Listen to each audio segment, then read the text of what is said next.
आधी रात के बाद इस बस में कोई इंसान चढ़ने की हिम्मत नहीं करता। भाई साहब, आप बिना इतने यकीन से कैसे कह सकते हैं? ये तो बस बारिश और थकान का असर होगा, कुछ नहीं।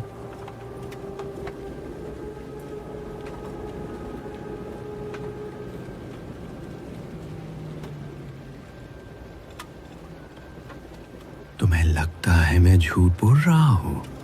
1 साल पहले इसी स्टॉप पर इसी बस में मैं चढ़ा था, जिस स्टॉप पर अभी बस रुकी थी। उस रात कुछ ऐसा हुआ जो मेरे दिमाग में आज भी चक्कर काटता है। बूढ़े की आवाज में एक अजीब सी ठंडक थी, जैसे वो कोई पुराना रहस्य खोलने वाला हो। उसने अपनी बीड़ी को एक तरफ रखा और तुषार की ओर झुककर बोलना शुरू किया।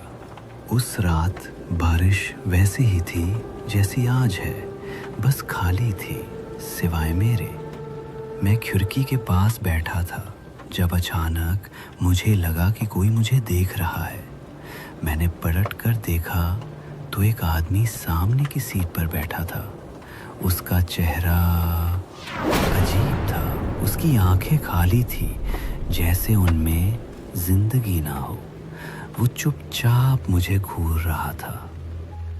मैंने कुछ कहना चाहा पर मेरी आवाज़ गले में अटक गई। अचानक उसने अपनी उंगली मेरी ओर उठाई और फुसफुसाया, तू यहाँ नहीं होना चाहिए। अगले ही पल वो गायब हो गया, जैसे हवा में मिल गया। बिजली चमक रही थी और बादल अचानक जोर से गरज रहे थे।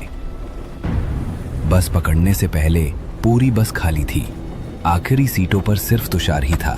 शायद बारिश की वजह से लोग जल्दी निकल गए होंगे, जिससे बस खाली थी। कितना थक गया हूँ आज। ये बारिश, ये भाग दौड़, बस थोड़ा आंखें बंद कर लूँ, आराम मिलेगा। कुछ देर बैठने के बाद तुषार को नींद आ गई।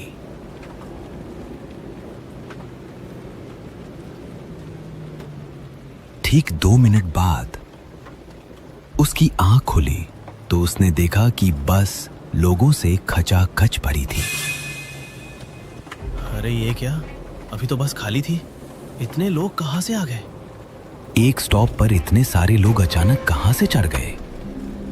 इतनी थकान और ऐसे मौसम में ये सवाल उसे छोटा लग रहा था।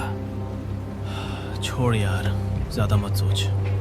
थकान ने दिमाग खराब कर दिया है। उसने फिर से आंखें बंद की और सो गया।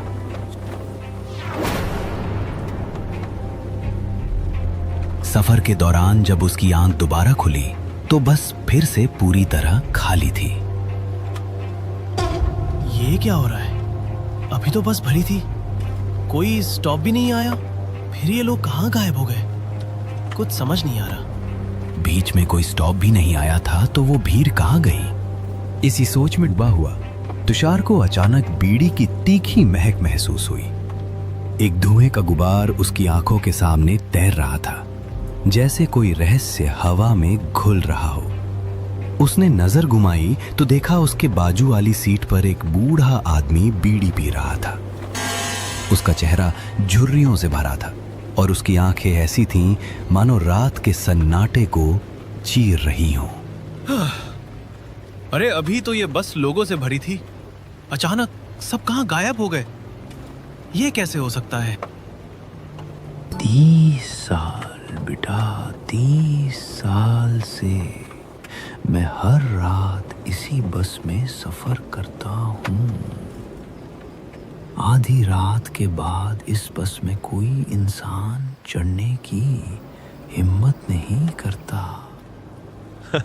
भाई साहब, आप बिना इतने यकीन से कैसे कह सकते हैं? ये तो बस बारिश और थकान का असर होगा, कुछ नहीं।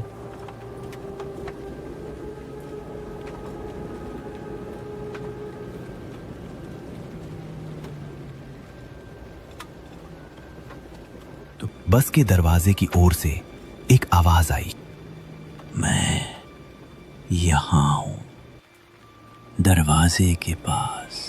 तुषार ने देखा वो आदमी दरवाजे पर खड़ा था। अचानक बस की रफ्तार बढ़ी और वो चलती बस से कूद गया और जोर से किसी चीज से टकराने की और जोर से चिल्लाने की आवाज आई। तुषार का दिल जोर जोर से धड़क रहा था। उसने सोचा भागने का समय है। वो दरवाजे की ओर दौड़ा और किस्मत से उसी वक्त एक स्टॉप आ गया। वो बस से कूद पड़ा और बारिश में भीगता हुआ स्टॉप पर खड़ा रहा। बस धीरे धीरे उसकी आंखों के सामने से गुजर रही थी, लेकिन अब उसने उस बस का असली रूप देखा। वो बस पूरी तरह आधी जाली हुए लग रही थी, जैसे उसका एक्सीडेंट हुआ हो। और बस में बहुत सारे लोग थे, लेकिन वो जिंदा नहीं थे। खिड़की से उसे एक हल्की सी मुस्कान दिखी। वही अखबार वाला आदमी और वो बूढ़ा आदमी जो अब भी उसे देख रहा था। तुषार की सांसें थम गई। बस जब तक उसकी नजरों से ओझल नहीं हुई, वो वहीं खड़ा रहा।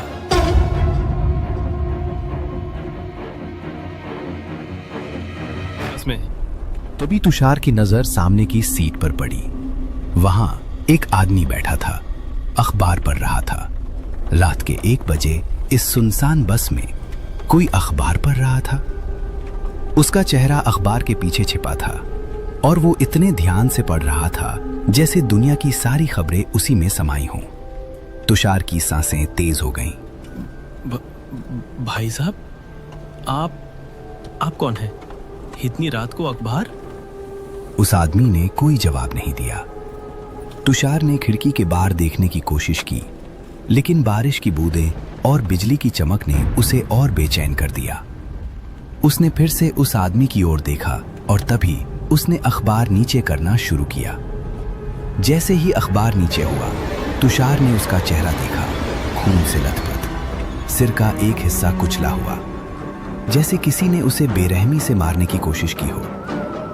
उसकी आंखें खाली थीं, जैसे कोई आत्मा उनमें बाकी न बची हो। नहीं, ये क्या है? तुषार की चीख बस के सन्नाटे में गूंज गई। उसकी आंखें बंद हो गईं और वो सीट पर सिकुड़ गया। अचानक एक ठंडी हथेली ने उसका कंधा पकड़ा। उसने डरते डरते आंखें खोली तो वही आदमी सामने था, लेकिन अब उसका चेहरा बिल्कुल साफ था।